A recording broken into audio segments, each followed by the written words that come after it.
আসসালামু আলাইকুম।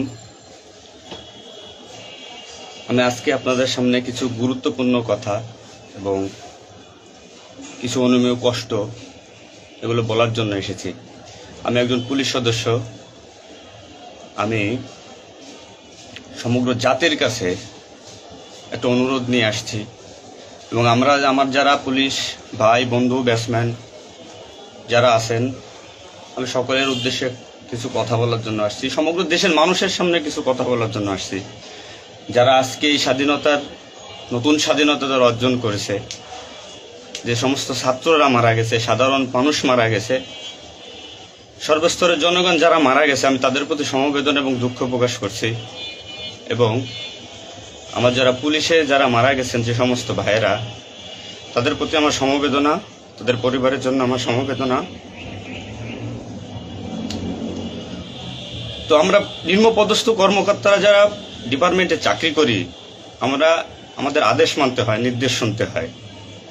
আজ দেখেন যে সাধারণ শিক্ষার্থীরা মারা গেছে, পুলিশ যারা মারা গেছে তারা সব নিম্নপদস্থ কর্মকর্তারা, যারা আদেশ দিচ্ছেন নির্দেশ দিচ্ছেন, তারা কিন্তু কেউ মারা যায় নাই, বা অন্য কোনো বাহিনীর কোনো সদস্য মারা যায় নাই।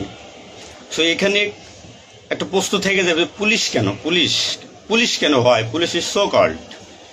পুলিশ আজকে দেশের জাতীয় ভিলেন। এই পুলিশ সর্বপ্রথম ৭১-এর মুক্তিযুদ্ধের সময় রাজাকার বাহিনীর বিরুদ্ধে প্রথম কাউন্টার অ্যাটাক রাজারবাগ থেকে দিছিল। আর সে গৌরবময় ইতিহাস উজ্জ্বল পুলিশের আর জাতীয় ভিলেনে পরিণত করেছে কিছু স্বার্থান্বেষী মহল। আমাদের পুলিশের কিছু স্বার্থবাদী পুলিশ কর্মকর্তারা, যারা বড় বড় চেয়ারে বসে, বড় বড় জায়গায় বসে আমাদেরকে ব্যবহার করে তাদের স্বার্থ উদ্ধার করছে। আজ এতগুলো মানুষ মারা গেছে। আমি একজন পুলিশ, এর বাইরে আমি একজন ছাত্র ছিলাম। পড়ালেখা শেষ করে আমি চাকরিতে ঢুকছি। এটা আমার অপরাধ না। আমার ডিপার্টমেন্টকে কলুষিত করছে, এটা অপরাধ।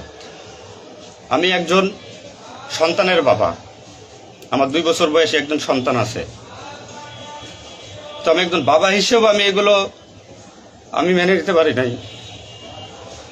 আমার ভাইয়েরা মারা গেছে, তা ছোট ছোট ছেলেমেয়েরা বলতেছে আমার বাবা কই, আমার বাবা কই। এগুলো মেনে নেওয়া যায় না, এগুলো কোনো মতেই মেনে নেওয়া যায় না। যারা সাধারণ মানুষ মারা গেছে তাদের পরিবারের কি অবস্থা? আজ আমার পুলিশে যেখানে পাচ্ছেন সেখানে নির্মমভাবে মৃত্যুবরণ করতেছে, পিটিয়ে পিটিয়ে মারতেছে। এর কারণ কি? আজ আমাদের কিছু সত্যের না স্বীকৃত বড় মহলের অফিসারদের কারণে। তারা বিভিন্ন লোকের তোষামোদি করে, বিভিন্ন পর্যায়ে আমাদের ঘাড়ে বন্দুক রেখে তারা মনে করেন দিনের পর দিন আমাদের নির্যাতন করে মানুষের বিরুদ্ধে লেলাই দিছে। হাজার হাজার কোটি টাকার মালিক হয়ে তারা এখন গা টাকা দিছে। এই মৃত্যুর ভার, এই পুলিশ মৃত্যুর ভার কে নেবে? পুলিশের মৃত্যুর বিচার হবে না এই বাংলাদেশে, আমি জানি। কিন্তু যারা এই নির্দেশদাতা, যারা এই নির্দেশ দিয়েছেন, তাদের প্রত্যেকের বিচার হবে। এবং চিহ্নিত যেসব পুলিশ অফিসারে পুলিশ ডিপার্টমেন্টে আছে, তাদের অবিলম্বে প্রত্যাহার চাই এবং তাদের বিচার চাই, যারা নির্দেশ দিয়ে সাধারণ মানুষকে খুন করাইছে পুলিশকে দিয়ে। আচ্ছা, এতগুলো পুলিশ মারা গেছে, এই সম্পূর্ণ দায়ভার এই ডিপার্টমেন্টের অফিসারদের নিতে হবে। কোন অফিসার দেখছেন রাস্তায় মারা গেছে? মারা যায়নি। তারা নির্দেশ দিয়ে সরে গেছে, পুলিশকে সামনে ঠেলে দিয়ে। এটা হত্যাকাণ্ড। এই হত্যাকাণ্ডের বিচার আমি চাই। সমগ্র পুলিশ ডিপার্টমেন্টের এই হত্যাকাণ্ডের বিচার চাই। অবিলম্বে সব দুর্নীতিবাজ পুলিশ কর্মকর্তাদের অব্যাহতি দিয়ে তাদের শাস্তির আওতায় আনতে হবে। এই পুলিশ হত্যার দায়, এই পুলিশ হত্যার বিচার তাদের দিয়ে করতে হবে। আমি জানি না আমার এই কথা বলাতে আমার কি হবে না হবে, আমি সে পরোয়া করি না। আমি শঙ্কিত সেই পরিবার নিয়ে, যারা মারা গেছে, তাদের ফ্যামিলি, তাদের বউ বাচ্চাগুলো এতিম হয়েছে। তা সাধারণ মানুষ মরেছেন, আমি তাদের থেকে ব্যতীত। নির্মমভাবে অত্যাচার করছে, এগুলো মেনে নেওয়ার মতো না। আমি সবাইকে অনুরোধ করব, আমার ভাই বন্ধু যারা আছেন, আমি কোনো উস্কানিমূলক কথা বলতে এখানে আসি নাই। আমি এখন সত্যি বাস্তব কথা বলতে আসছি। আমার কষ্টের সঙ্গে বলতে হয়, আমি একজন পুলিশ পরিবারের ছেলে। আমার বাবা অন ডিউটির অবস্থায় 2012 সালে মারা গেছেন। আমি পরিচয় দিতে পারছি মানুষের কাছে, আমি একজন পুলিশের সন্তান। আমার ছেলে মেয়ে কিভাবে পরিচয় দেবে তাদের সহপাঠীদের কাছে যে আমার বাবা একজন পুলিশ? কিভাবে পরিচয় দিবে? সিসি করবে? আজ মানুষের কাছে, জাতির কাছে সমগ্র পৃথিবীর কাছে মানুষ আজকে ভিলেন রূপে পাবলিক পরিচয় হয়ে গেছে। এই মানুষগুলো, এদের মৃত্যুর ভার, পুলিশ হত্যার ভার ডিপার্টমেন্টের সর্বোচ্চ পর্যায়ে থেকে সর্বনিম্ন পর্যায়ে এর সাথে যারা জড়িত ছিলেন তাদের দেওয়া লাগবে, তাদের এগেনস্টে হবে। প্রত্যেকটা পুলিশ সদস্য আজ বাইরে বেরোতে ভয় পাচ্ছে, মৃত্যুর ভয়। এখনো অনেক জায়গায় আমি নিউজ পাইলাম সকালবেলা, অনেকে পুলিশ মরে গেছে, তার কোনো হদিস নাই। এখন অনেকে আটকা আছে, সবাই প্রাণ ভয়ে, আজ পুলিশ প্রাণ ভয়ে লুকাচ্ছে। কিসের জন্য? আপনাদের কারণে, আপনাদের স্বার্থ উদ্ধারের কারণে পুলিশকে ব্যবহার করছেন প্রত্যেকটি ক্ষেত্রে। এটা আর কেউ মেনে নিতে পারলো, আমি ব্যক্তিগতভাবে মেনে নিতে পারবো না। প্রত্যেকে দায়ভার নিতে হবে আপনাদের। আজ নির্বিকারে যতগুলো মানুষ মারছেন, আজ এই মৃত্যুর সামিলে আমি থাকতে পারতাম। চিহ্নিত করে করে বিচার হবে আপনাদের। পুলিশ কর্মকর্তারা যারা আছেন এর সাথে জড়িত সবার বিচার হবে, বিচার করতে হবে। কেউ না করুক, আমি করব। আপনারা পুলিশের গৌরবময় ইতিহাস ঐতিহ্যকে ধারণ করে নিজেদের স্বার্থ উদ্ধারের কারণে আজ পুলিশ বাহিনীকে মৃত্যুর মুখে ঠেলে দিচ্ছেন। তাদের কথা একবার চিন্তা করেননি। আপনি নির্দেশ দিচ্ছেন, নয়তো এই পুলিশ, এই সাধারণ পুলিশ, আমরা যারা আছি, আমরা কখনো এদের গায়ে বুলেট চালাইতাম না, কখনোই আমরা গুলি ছড়তাম নাই আমাদের ভাইদের উপরে।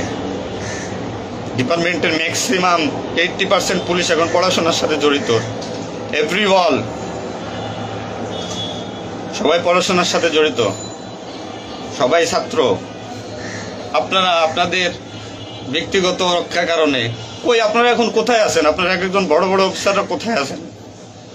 বেরোয় আসেন, নামেন পুলিশের সামনে, পুলিশকে সিকিউরিটি দেন, দেশের মানুষকে সিকিউরিটি দেন। আপনাদের হাতে পুলিশ বাহিনী ক্ষতিগ্রস্ত, বিপর্যস্ত, বৈষম্য সৃষ্টি করছেন আপনারা। আপনারা প্রতিটা ক্ষেত্রে পুলিশের সাথে পুলিশের বৈষম্য সৃষ্টি করে দিয়ে গেছেন। যে যার মন গড়া কথা দিয়ে এটাই আইন, এটাই নিয়ম, এটাই শিখাইছেন পুলিশ ডিপার্টমেন্টকে। এগুলো হবে না। আপনারা যেখানে যান না কেন পালাইয়ে, যেখান থেকে পলায় যান, এই পুলিশ আপনাকে খুঁজে বের করবে। এই মৃত্যুর দায়ভার আপনার নিতে হবে। সত্য কথা বলাতে অনেক পুলিশের চাকরি খেয়ে নিয়েছেন আপনারা।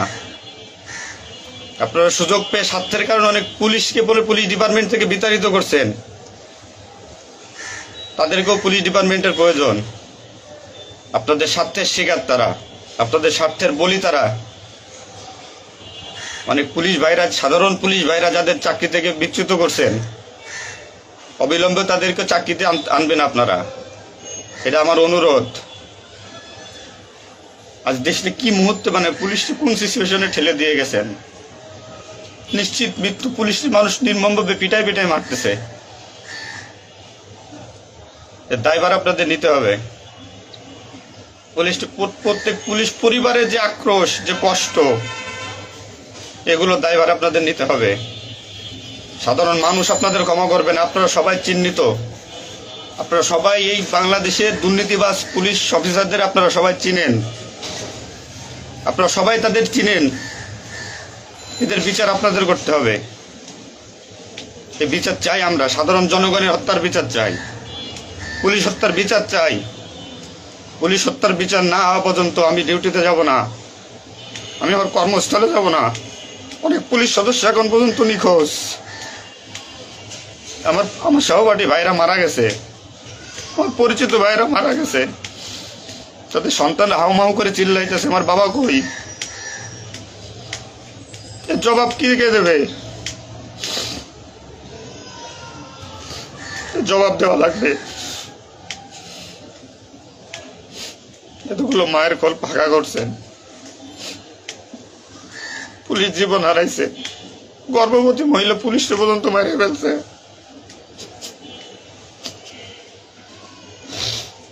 নির্মমভাবে মারছেন। এই দোষ আপনাদের।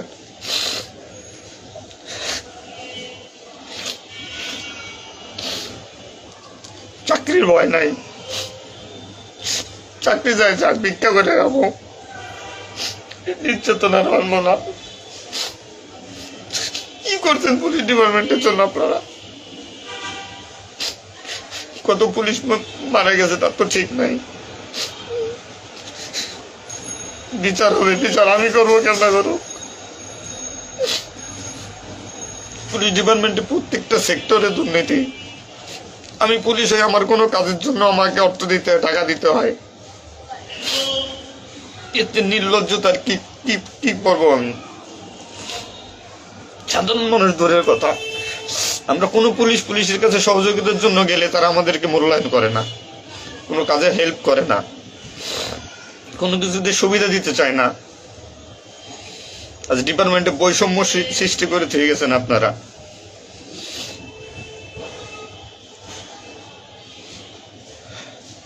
এত কিছুর দরকার হয় কেন আপনাদের? আজ আপনারা কেউ মারা যাননি, সবাই নির্দেশ দিয়ে যার যার মতো সুযোগ মতো পালাইছেন, সুযোগ মতো চুপচাপ করে বসে আছেন। পুলিশ ডিপার্টমেন্টের অনেকে আছে যারা এর সাথে জড়িত না, সরাসরি গুলি করতে চায় নাই, বাধ্য করছেন, নির্মম মৃত্যুর দিকে ঠেলে দিয়েছেন এদেরকে। কোনো কিছুই মনে করেন আপনারা। তো নতুন দিনের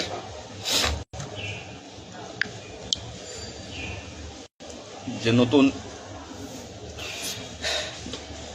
দিনের সূচনা হয়েছে বাংলাদেশে, স্বাগত জানাই। আমি কোনো রাজনৈতিক দলের পরিপক্ষ না, আমি আজ পুলিশ। যে সরকারি আসবেন আমি সেই সরকারি গোলামি করতে হবে আমার। দেশের মানুষের জন্যই পুলিশ, আইন শৃঙ্খলার জন্যই পুলিশ, সাধারণ মানুষের জন্যই পুলিশ। তবে পুলিশ আজকে কেন আতঙ্কের নাম হবে? পুলিশ মানুষ থেকে আজ কেন দূরে থাকবে? দিন শেষে পুলিশ মানুষ, পুলিশ কারো স্বামী, কারো বাবা, এটা চিন্তা করবেন। ডিপার্টমেন্টের যে সমস্ত অসাধু কর্মকর্তারা আছেন প্রত্যেকটা সেক্টরে শিক্ষা নেন। বিশেষ করে যারা আসছেন ঊর্ধ্বতন কর্মকর্তারা শিক্ষা নেন। আজ আপনাদের স্বার্থের কারণে, আপনাদের কারণে আজ ডিপার্টমেন্টের এই অবস্থা। তছনছ হয়ে গেছে পুলিশ ডিপার্টমেন্ট। কথা বলার মতো কোনো ওয়ে নাই, কথা বলতে পারতেছি না। আমি তো বেঁচে আছি, তারা মারা গেছে কি নির্মম ভাবে মারা গেছে, মেরে ফেলছেন আপনারা। তো আমি শুধু পুলিশ বাহিনীরা যারা আক্রান্ত করছেন আপনাদের বিচার করব, আপনাদের বিচার হবে। সবকিছু দায়ভার আপনাদের। ঘুমাইতে পারি না এই কয়দিনে, ভয়তে, চিন্তায়। মারা যাওয়া পুলিশের ছেলেমেয়েরাও চিৎকার করে বলতেছে আমার বাবা কই। তো সহ্য করার মতো না, মানুষ হিসেবে সহ্য করার মতো না। তো পরিশেষে একটা কথা বলবো, আমার যারা ডিপার্টমেন্টে আছেন, চাকরি করতেছেন করেন, সমস্যা নাই, চাকরি ছাড়ারও দরকার নাই। শুধু বিবেকের কাছে একটু প্রশ্ন করেন যে এরা কিভাবে আমাদের ব্যবহার করছে ডিপার্টমেন্টে। যে সরকারি আসুক, আপনাদের কাছে অনুরোধ, যে আসুক ভাই, দেশে সরকার নাই আসুক, পুলিশ থাকুক আর না থাকুক তাতে কিচ্ছু আসা যায় না। তো আমার একটা দাবি, একজন পুলিশ হিসেবে, একজন পুলিশের সন্তান হিসেবে, ডিপার্টমেন্টের ঐতিহ্য যারা নষ্ট করছেন, এই পুলিশের সুনাম যারা নষ্ট করছেন, এদের বিচার চাই আমি, 100% বিচার চাই। পুলিশকে যারা মুখোমুখি করে যে সন্ত্রাসী বানাইছেন, নির্বিকারে পুলিশ মারাইছেন, এই নির্দেশদাতাদের বিচার চাই আমি।